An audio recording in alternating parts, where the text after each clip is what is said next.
नमस्कार दोस्तों, ये video editorial compilation for mains का पार्ट है। आप प्लेलिस्ट में जाके एडिटोरियल की वीडियोस पेपर वाइज और टॉपिक वाइज देख सकते हो। और अगर आप दिसंबर 2019 के बाद की वीडियोस को देखना चाहते हो तो वीडियो के नीचे मौजूद ज्वाइन बटन की सहायता से आप मेंबरशिप को ज्वाइन कर सकते हो।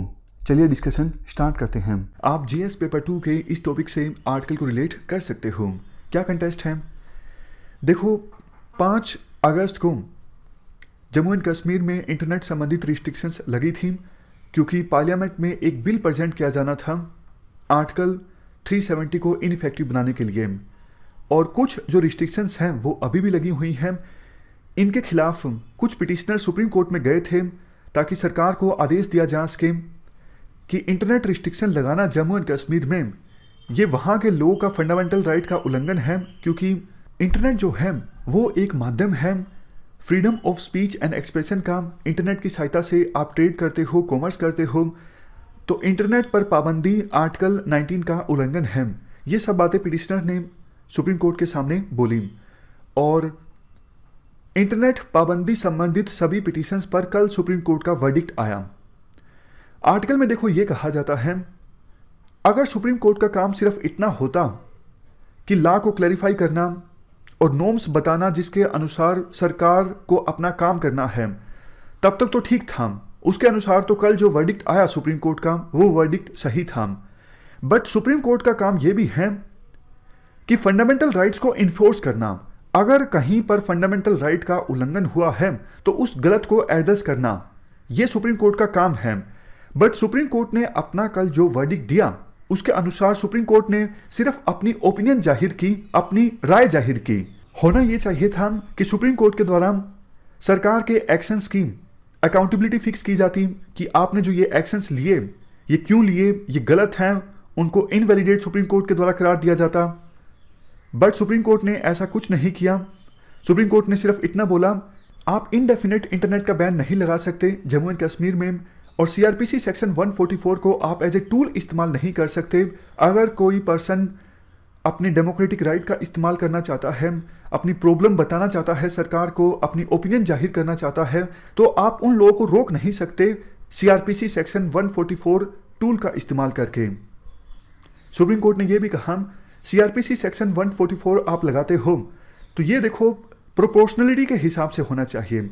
मतलब अगर आवश्यकता है, जितनी आवश्यकता है आप उतना ही अपनी पावर का इस्तेमाल करो। ऐसा नहीं कि आप डेली बिना स्ट्रॉन्ग रीजंस के सेक्शन 144 का इस्तेमाल कर रहे हो। तो जो टेस्ट होता है प्रोपोर्शनलिटी का, उस टेस्ट पर आपके एक्शंस खरे उतरने चाहिए। मतलब जितना एक्शन लेने की आवश्यकता है आप उतना ही एक्शन लो, उससे ज़्यादा आप लोगों पर रिस्ट्रिक्शंस नहीं लगा सकते। इसके साथ साथ सुप्रीम कोर्ट ने यह भी कहा, हालांकि देखो नेशनल सिक्योरिटी से संबंधित मैटर्स में जो ये प्रोपोर्शनलिटी का टेस्ट है इस पर बहुत ज़्यादा फोकस नहीं किया जा सकता।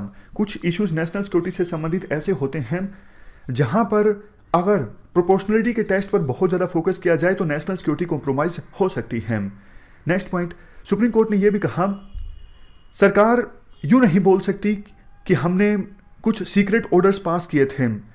आप जो भी ऑर्डर पास करते हो रिस्ट्रिक्शंस लगाने के लिए, उन ऑर्डर्स को आपको जनता के सामने रखना होगा ताकि कोई भी पिटिशनर उन ऑर्डर्स को लेकर हमारे पास यानी जुडिशरी के पास जाना चाहता है तो जा सके। देखो जम्मू एंड कश्मीर में सरकार ने क्या किया था, बहुत सारे ऑर्डर्स पास किए, बहुत सारी रिस्ट्रिक्शंस लगाई। और जब जनता ने पूछा, पिटिशनर्स ने पूछा आपने ये रिस्ट्रिक्शंस किस कानून के तहत लगा के रखी हैं, तो सरकार ने ऑर्डर्स को दिखाने से मना कर दिया। तो सुप्रीम कोर्ट ने कल के अपने वर्डिक्ट में कहा, सीक्रेट ऑर्डर कोई नहीं हो सकता। जो भी ऑर्डर आप ले रहे हो वो आपको पब्लिक डोमेन में रखना होगा ताकि कोई पिटिशनर आना चाहता है हमारे पास उन ऑर्डर्स को लेके तो वो हमारे पास आ सके। लास्ट में एक बार फिर आर्टिकल में यही बोला जाता है, देखो वर्डिक्ट में बातें तो सुप्रीम कोर्ट के द्वारा अच्छी बोली गई हैं, बट गवर्नमेंट के एक्शंस को स्ट्राइक डाउन नहीं किया है, गवर्नमेंट की जवाबदेही फिक्स नहीं की है, आदेश नहीं दिया है गवर्नमेंट को कि आप ऐसा क्यों कर रहे हो, आप अपने एक्शंस को रिव्यू कीजिए। सिर्फ सुप्रीम कोर्ट ने अपने वर्डिक्ट में ओपिनियन जाहिर की है। वही बात जो शुरुआत में बोली गई थी, सुप्रीम कोर्ट का काम सिर्फ लॉ को क्लैरिफाई करना नहीं है या फिर नॉर्म्स डिफाइन करना नहीं है जिसके अनुसार सरकार को काम करना है। सुप्रीम कोर्ट का काम फंडामेंटल राइट्स को इन्फोर्स करना भी है। तो ये हमने जुडिशरी की फंक्शनिंग से संबंधित आर्टिकल को डिस्कस किया। जुडिशरी के क्रिटिसिज्म के बारे में आपको कुछ लिखना हो तो ये पॉइंट आप इस्तेमाल कर सकते हो। इस डिस्कशन में फिलहाल इतना ही है। Thank you very much for discussion.